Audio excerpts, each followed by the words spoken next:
特定ベンダーと癒着して会社に年間6000万円損失与えてた部長の末路。G 社との癒着バレるわけない。証拠10種類で完全論破。これはある中堅製造業の情報システム部で働く IT アーキテクトの男性の話である。俺は31歳 IT アーキテクトとして勤務5年目だ。システム設計とインフラ設計を担当している。 AWS 認定資格や TOGAF フトガフ認定も持っていて技術力には自信があった。しかしうちの会社のシステムには大きな問題があった。15年前に導入した基幹システムが特定ベンダー随社の製品に完全依存していたんだ。オンプレミス、レガシー技術、拡張性ゼロ、いわゆるベンダーロックインの状態だった。そしてある日、保守費用の請求書を見て驚愕した。年間8000万円。いくらなんでも高すぎる。8000万。それやばくね。俺は不審に思い調査を開始した。まず同業他社10社の保守費用を調べた。業界団体のデータベースにアクセスして同規模の企業の平均的な保守費用を算出した。結果年間平均2500万円、うちは8000万円。3倍以上だ。3倍ってぼったくりじゃん。さらに調査を進めると請求書の中に不明瞭な項目がいくつもあった。特別技術支援費、コンサルティング費用、具体的な内容が全く記載されていない。俺はクラウド移行の検討を始めた。 AWS や Azure を使えば年間2000万円程度で運用できると試算した。つまり年間6000万円の削減効果だ。6000万削減すげえ。これは提案するしかない。俺は3ヶ月かけて詳細な移行提案書を作成した。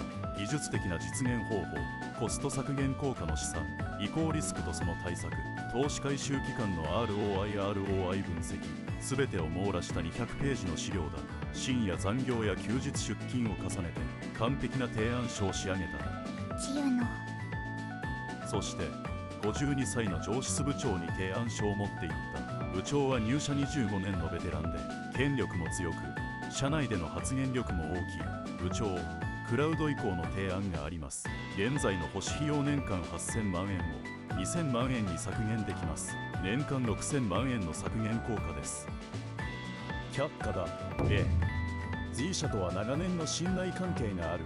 今さら移行なんてできるわけがない。しかし年間6000万円も。お前に決定権はない。余計なことをするな。部長おかしくね。即座に却下された。技術的な内容も見ずにコスト削減効果も無視して、ただ信頼関係の一言で却下だ。しかし俺は諦めなかった。1週間後、部長に再度提案した。部長、もう一度聞いてください。この提案は会社にとって大きな利益です。まだ言うのか。これは技術力不足の発想だ。お前は Z 社のシステムを使いこなせていない。それを棚に上げていこうとか言ってるんだ。俺の技術力の問題ではありません。現状のシステムは明らかに高コストで。黙れ。この話は終わりだ。二度とこの件を持ち出すな。部長クソすぎる。なんか裏があるだろこれ。部長は経営層にも報告せず俺の提案を完全に握りつぶした。なぜここまで頑なに拒否するんだ。ある日の退社時、駅前の高級料亭の前を通りかかった。そこで見た光景に目を疑った。部長と随社の営業が上機嫌で酒を飲んでいたんだ。今年もよろしく頼むよ。もちろんです。いつもありがとうございます。部長のおかげで順調ですよ。なんだこれは。後日経理部に確認すると部長と随社営業の会食が年間12回も記録されていた。しかも全て随社の経費扱いだ。年12回。完全に癒着じゃん。これは癒着だ。だから俺の提案を握りつぶしたんだ。俺は決意した。この不正を暴いてやる。徹底的な証拠収集を開始する。一番バレ。証拠固めてやれ。俺は自宅で本格的な調査を開始した。まず随社からの請求書を精査した。過去5年分の請求書データを全て取得。そして見つけた。特別技術支援費年間1500万円、コンサルティング費用年間2000万円。どちらも具体的な作業内容の記載が一切ない。つまり架空請求だ。年間3500万円も架空請求。完全に詐欺じゃん。翌日、信頼できる先輩 SE に相談した。35歳の男性で技術力も人格も優れた人だ。先輩、実は相談があるんです。部長と随社の癒着について。やっぱり気づいたか。実は昔から噂はあったんだ。部長と随社の関係がおかしいって。でも誰も証拠をつかめなかった。部長の権力が強すぎて誰も逆らえない。俺が証拠を集めます。本気か？本気です。会社のために正しいことをしたい。わかった。俺も協力する。ただし慎重にやろう。先輩いい人じゃん。協力者が現れた。俺は資料室にこもり、過去10年分のベンダー提案記録を調べた。驚くべき事実が判明した。過去10年間で随社以外のベンダーから15件の提案があった。すべて部長が却下していた。却下理由はすべて随社との長年の信頼関係を重視、技術的な評価は一切なし。10年間全部却下って。これ完全にアウトだろ。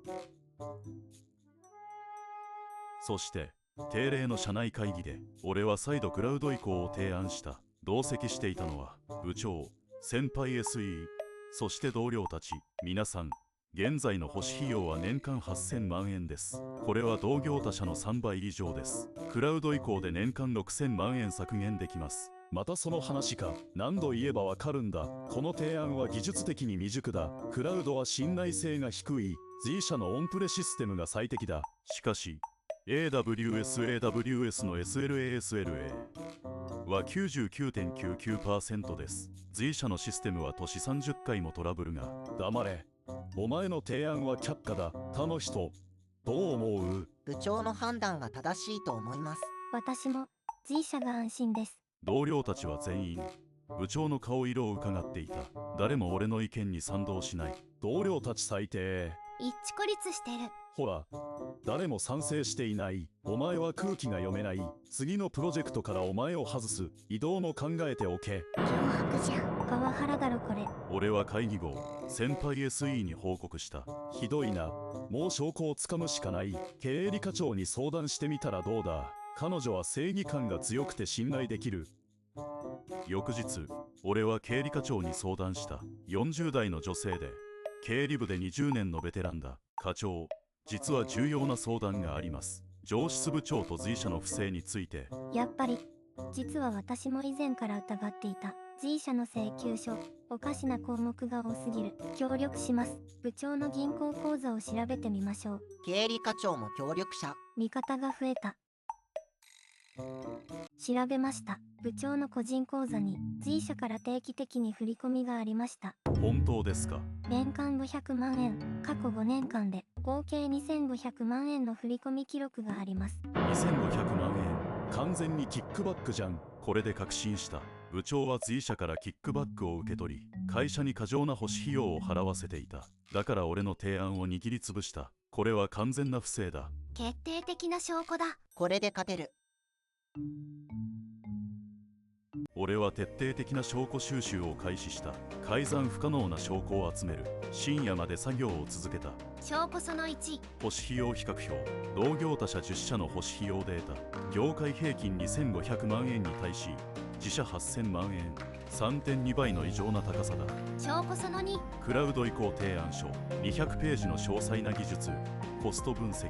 年間運用コスト2000万円で実現可能。つまり年間6000万円の削減効果。証拠その3。過去10年のベンダー提案却下記録。随社以外の全15件が部長により却下。却下理由はすべて信頼関係のみ。技術的根拠は一切なし。証拠その4。部長と随社営業の会食記録。年間12回、過去5年で60回。すべて随社が費用負担。1回あたり3から5万円の高給料定。証拠その5。部長の銀行口座への振込記録。随社から年間500万円の振込。過去5年間で合計2500万円。明らかなキックバックだ。証拠すげえ。これは勝てる。証拠その6。部長の誤送信メール。随社営業宛てのメールを全社メーリスに誤送信していた。内容は今年もよろしく頼む。俺はすぐにスクリーンショットを保存した。証拠その7。随社の異常な利益率。業界平均の営業利益率は 15%、 随社は 35%、 業界平均の2倍以上だ。つまり自社からの搾取が主要因。証拠その8。システムトラブル記録。随社のシステムは年間30回もトラブル。業務停止による損失は年間2000万円。クラウド移行すれば激減する。年30回トラブルとかやばすぎ。損失2000万円も追加で。次に弁護士に相談した。証拠その9。弁護士意見書。これは会社法違反の可能性があります。取締役の忠実義務違反、背任罪に該当する可能性が高い。刑事告訴も視野に入れるべきです。そして最後、自腹で50万円払って独立系 IT コンサルに評価を依頼した。証拠その10。外部 IT コンサルによる技術評価書。提案書を拝見しました。技術的に全く問題ありません。むしろ現状維持の方が経営リスクです。クラウド移行を強く推奨します。外部評価まで取ったのか。基本すぎる。俺は全ての証拠300ページの PDF にまとめた。10種類の証拠全て改ざん不可能なものだ。そして決断した。部長を飛び越えて経営層に直接報告する。直訴。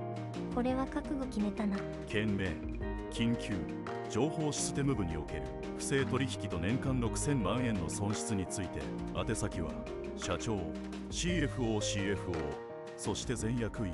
300ページの PDF を添付してメールを送信した。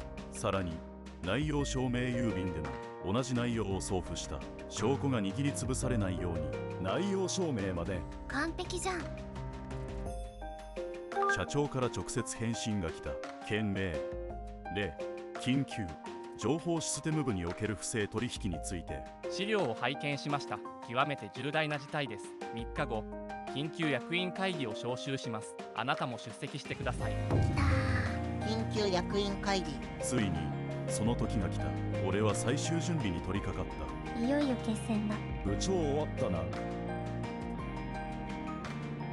緊急役員会議の日が来た。会議室には社長 CFO 全役員5名、監査役、顧問弁護士、経理課長、外部 IT コンサル、そして部長と俺、総勢12名の重々しい空気。一体何のようだ。私も詳細を聞いていない。それでは会議を始めます。3説明をお願いします。はい。俺は上司部長と随社の不正取引について10種類の証拠を提示します。ついに来た。見せてやれ。証拠1、保守費用比較表です。同業他社10社の平均は年間2500万円、自社は年間8000万円。3.2 倍です。3.2 倍。これは異常だ。証拠2、クラウド移行提案書です。年間運用コスト2000万円で実現可能。年間6000万円の削減効果があります。6000万円も削減できるのに、なぜこの提案を握りつぶしたのですか。それは技術的に未熟だったので。証拠3、過去10年の却下記録です。随社以外の提案15件、すべて部長が却下。理由はすべて信頼関係のみ。技術的根拠は一切ありません。10年間すべて却下とは。証拠4、部長と随社営業の会食記録。年間12回、過去5年で60回、すべて随社が費用負担しています。これは利益違反行為では。証拠5、最も重要な証拠です。部長の個人口座への振込記録です。随社から年間500万円、過去5年間で合計2500万円、2500万円。これは横領だ。待ってください。これは捏造です。経理課長、証言をお願いします。はい。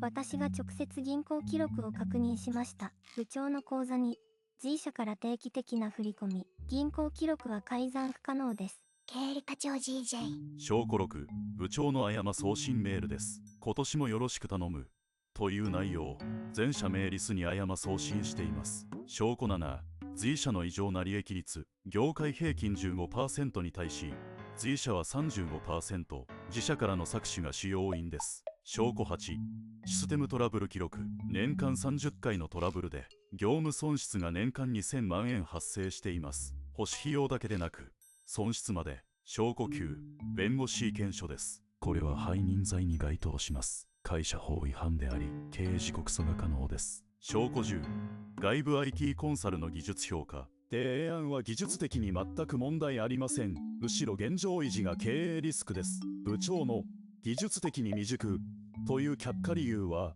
完全に誤りです。完全論破。証拠が完璧すぎる。部長、弁明はありますか。これは数字をよく見せただけで悪意はありません。2500万円のキックバックは、年間6000万円の損失は、10年間の不正は。随社の営業担当を呼びなさい。随社営業が到着した。記者は部長に金銭を渡していますね。それは業界では正直に答えなさい。経営時刻その可能性もあります。事実です。年間500万円を部長に謝礼として渡していました。白状した。完全に積んだ。部長、すべて事実です。随社から5年間で2500万円を受け取りました。そのためにクラウド移行を握りつぶしました。信じられない。5年間も会社を騙していたのか。損害額を計算します。保守費用の過払い5年間で3億円、キックバック2500万円、トラブルによる業務損失5年間で1億円、合計4億円以上の損害だ。規模がやばい。懲戒解雇とします。損害賠償4億円を請求します。経営時刻その手続きを進めます。背任罪での告訴です。 G 社との契約も即時解除。違約金5000万円を請求します。ざまあスカッとした。そして丸3、あなたの功績を絶たれます。情報システム課長に昇進してもらいます。2階級促進です。2階級年収も200万円アップします。さらに特別報奨金800万円を支給します。そしてクラウド移行プロジェクトの責任者に任命します。一応めでとう。ありがとうございます。必ずクラウド移行を成功させます。クラウド移行プロジェクトは大成功だった。年間運用コストは8000万円から2200万円に削減。年間5800万円の削減効果だ。システムトラブルも年間30回から2回に激減。業務効率も 30% 向上した。経営層からも高い評価を得た。